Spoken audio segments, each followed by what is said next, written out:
अवधूत चिंतन श्री गुरुदेव दत्त श्री स्वामी समर्थ. तुमचं आपल्या चॅनलमध्ये खूप खूप स्वागत आहे आणि स्वामी महाराज तुमच्या सर्व चांगल्या इच्छा पूर्ण करोत आणि आजचा दिवस आणि येणारा प्रत्येक दिवस खूप सुखाचा, आनंदाचा आणि शांतीचा जाओ, हीच माझी स्वामींच्या चरणी प्रार्थना. तुम्ही पारायण करत असाल आणि पारायण करत असताना तुमच्या आयुष्यात असं काही होत असेल तर आजचा व्हिडिओ तुमच्यासाठी आहे. आता जो कोणी गुरुचरित्र पारायण करतो, फार असे क्वचित लोक आहेत ज्यांना त्रास होत नाही. आता त्रास होणं म्हणजे काय? एक तर पारायण करत असताना आळस येणं, जांभळी येणं किंवा पारायण वाचत असताना मनात नको ते कुठले एकदम वाईट विचार, नको ते विचार जे नाही आले पाहिजेत असेही विचार बऱ्याच लोकांना येतात. मग भीती वाटते. पारायण एक सांगायचं आहे, मनात वाईट विचार येणं किंवा पारायण करत असताना माळ खाली पडली, काही नाही, काही मनात आणायचं नाही. माळ उचलायची, माफी मागायची, परत सेवा कंटिन्यू करायची. दुसरं, तुम्ही जर गुरुचरित्राचे पारायण करत असाल आणि पारायण करत असताना झोप येणं, जांभाई येणं आणि कधीकधी जागचं नाही येत, आपल्याला आज पहाटे उठायचं आहे आणि अचानक जाग नाही येत, तर आता झोप येणं, जांभाई येणं किंवा अंग जड पडणे, हे काय तर गुरुचरित्र हा 5वा वेद मानला गेला आहे. काही लोकांना स्वामीचरित्र सारामृत पारायण करत असताना सुद्धा अडचणी निर्माण होतात. आपण एखादं चांगले मुळात तर आपला जन्म झाला आहे, आयुष्यात जेव्हा आपण जन्माला आलो आहोत तेव्हा खूप काही घबाड घेऊन आलो आहेत आपण बरोबर. त्याच्यामध्ये आपला भूतरण, प्रेत ऋण, ऋषी ऋण, देव ऋण आणि मनुष्य ऋण, एवढ्या ऋणांचं फेड करण्यासाठी आपला जन्म झालाय.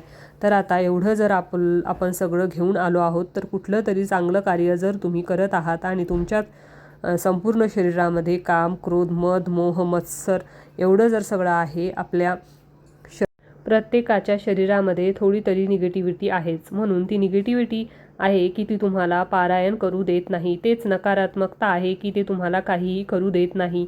मग गुरुचरित्र पारायण चालू आहे, खूप जांभळी, काही बायकांना एवढ्या जांभळ्या स्वतःवर कंट्रोल करू शकत नाही, काही त्यांना वाचायला जमत नाही, अडचण होते किंवा दम लागतोय, जीव घाबरतोय. असं का घडतं? कारण हे तुमचे दोष आहे, तुमच्यातली जी काही वाईट अशुभ शक्ती आहे जे तुम्हाला पारायण करू देत नाही आहेत. आता त्या शक्तीशी भांडायचं, ती शक्ती कशी बाहेर काढायची याच्यासाठी एकच प्रयत्न करायचा, त्या शक्तीकडे लक्ष द्यायचं नाही. आता समजा माझाही आता पारायणाला बसली, काही कारणाने मला त्रास होतोय. आता त्रास होणं म्हणजे काय ते आधीच सांगते. झोप येणं, जांभई येणं, नको ते विचार येणं, मन इकडे तिकडे भरकटणं, कोणीतरी काहीतरी बोललं, मग आई काय करते, बहीण काय करते, सासू काय करते, असं मनात 100 संभ्रम येतात. मग अशा वेळेस काय करायचं? खूप मोठा प्रश्न की मनात निगेटिव्ह विचार आलेच नाही पाहिजेत असं कोणीही मनावर ताबा नाही आहे कोणाचा, की मन ठरवलं की माझ्याकडे निगेटिव्ह विचार आले नाही पाहिजे, तर अशा क्षणात जर आवर्जून येणारच, जे नको यायला पाहिजे ते सुद्धा विचार आपल्या मनात येणार.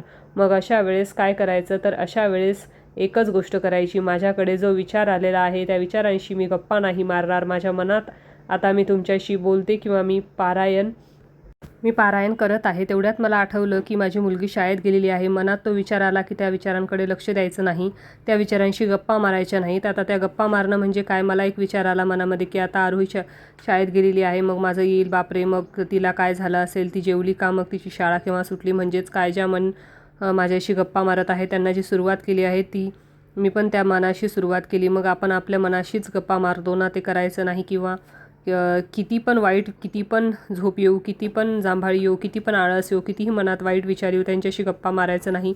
आपलं लक्ष नेहमी वाचनाकडे असावं. आता गुरुचरित्र ग्रंथ मनात वाचायचं नाही, तुम्हाला ऐकू येईल असा आपल्याला ग्रंथ वाचायचा आहे. जसं की श्री स्वामी समर्थ, श्री स्वामी समर्थ जे वाचतो ना, आपल्या आवाजाकडे लक्ष केंद्रित करायचं.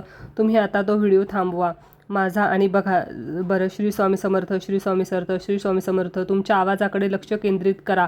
काही सेकंदात तुम्हाला जाणवेल की काय चाललंय, मला काहीच नाही, माझं सगळं लक्ष, माझं जे काही इंद्रिय आहेत त्याचं सगळं लक्ष माझ्या आवाजाकडे असणार आहे. आणि जेव्हा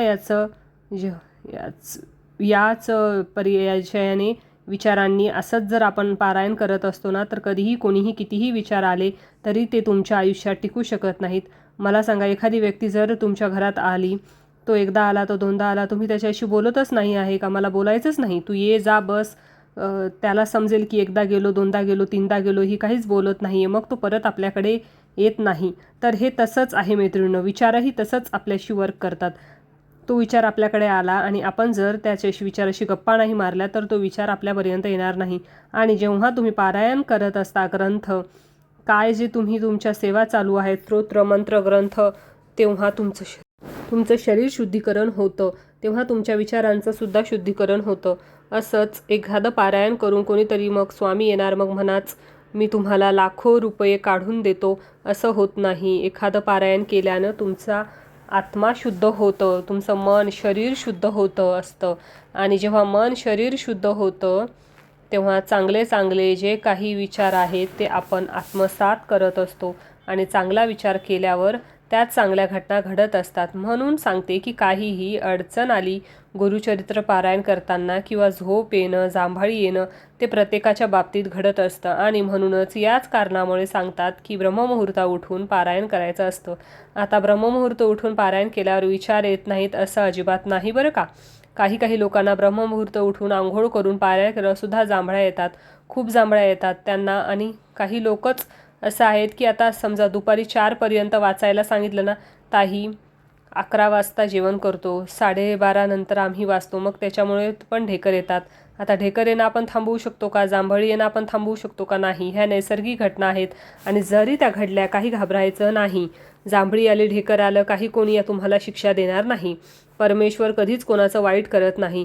आपले जे काही गुण म्हणजे जे काही वाईट गुण आहेत ते आपल्याला पारायण करू देत नाहीत. पण आपलं काय आहे, आपल्याला महाराजांची सेवा करायची आहे, आपल्याला दिलेले कार्य जी सेवा सांगितली आहे ती पूर्ण करायची आहे. याच्या व्यतिरिक्त काहीच माहिती नाही. कोण काय सांगतं काय नाही, किती विचार आले, किती निगेटिव्ह जांभळ्या, झोप याच्याकडे लक्ष द्यायचं नाही. आपलं काम आहे पारायण करणं, तेच करावं. आणि नक्कीच या जर हेतूने जर तुम्ही पारायण केलं, त्या गोष्टींकडे लक्ष दिलं नाही आणि फक्त वाचनाकडे लक्ष दिलं. मी जे काही वाचते आहे गुरुचरित्र ग्रंथ, हा 5वा वेद मांडला गेला आहे. प्रत्येक अध्यायामध्ये इतकं सुंदर वर्णन केलं आहे की शब्दात सांगू शकत नाही. प्रत्येक अध्याय हा अमृत समान आहे. प्रत्येक अध्यायाचा एक कथा, एक त्याची वेगळी आहे, त्याची कहाणी वेगळी आहे. प्रत्येक शब्द आपल्याला काहीतरी सांगून जात असतो, प्रत्येक वाक्य आपल्याला काहीतरी शिकवून जात असतो. त्याच्यामुळे स्वामी भक्तांनो, जर तुम्ही पारायण करत असाल तर तुम्ही खरंच खूप भाग्यवान आहात. तुमच्याकडनंही हे सगळं महाराज करून घेत, तेच करतात. आपण कोणीही नाही, पण आपण भाग्यवान आहोत की महाराज आपल्याकडं हे करून घेता. आणि जरी जांभळी झोप आली तरी लक्ष द्यायचं नाही, विचार करायचा नाही. मन एकदम स्ट्रॉंग, मनावर नियंत्रण कोणीच करू शकत नाही, मला माहिती आहे. पण ज्या गोष्टी आपल्या हातात आहेत ना, गप्पा मारायचं नाही, आवाजाकडे लक्ष केंद्रित करायचं, विचारांकडे. आता हे जे काही बाहेर चालू आहे मीही त्याच्याकडे लक्ष देते. माझं काय काम आहे, मी माझं कामच करणार. जेव्हा याच हेतूने तुम्ही पारायण करता बघा, तुमचे दोष कमी होतील. पहिल्यांदाच कोणी, आणि असे तर बरेच लोक आहेत त्यांना पहिल्यांदाही गुरुचरित्र पारायण करून काहीही त्रास होत नाही. पण असे बरेच लोक आहेत की म्हणजे म्हणतो ना की चिडचिड होणं, काहीतरी नवीनच खाऊ वाटणं, किंवा सोशल मीडियावर गेल्यावर काहीतरी नवीनच रेसिपी दिसणं, एखादी वस्तू घरात महिना पडलेली आहे पण पारण काळातच ती खाऊ वाटेल. हे आपल्याला जे ना लोभ आहेत, लोभ प्रत्येकाच्या शरीरामध्ये जो आहे तर लोभ आहे की आपल्याला हे सगळं कार्य करू देत नाहीत. म्हणून सांगते, काहीच मनात आणायचं नाही. हे जांभळी आली की शिंका आल्या नको, काहीच होत नाही. माफी मागायची, पारायण पूर्ण करायचं. ठीक आहे, तर आजच्यासाठी फक्त इथं झालेली सेवा स्वामींच्या चरणी रुजू करते आणि आजचा व्हिडिओ इथेच थांबवते. आवडला असेल तर लाईक, शेअर, सबस्क्राईब करा. परत अशाच एका नवीन व्हिडिओसोबत पुन्हा भेटूयात. श्री स्वामी समर्थ. जय जय स्वामी समर्थ.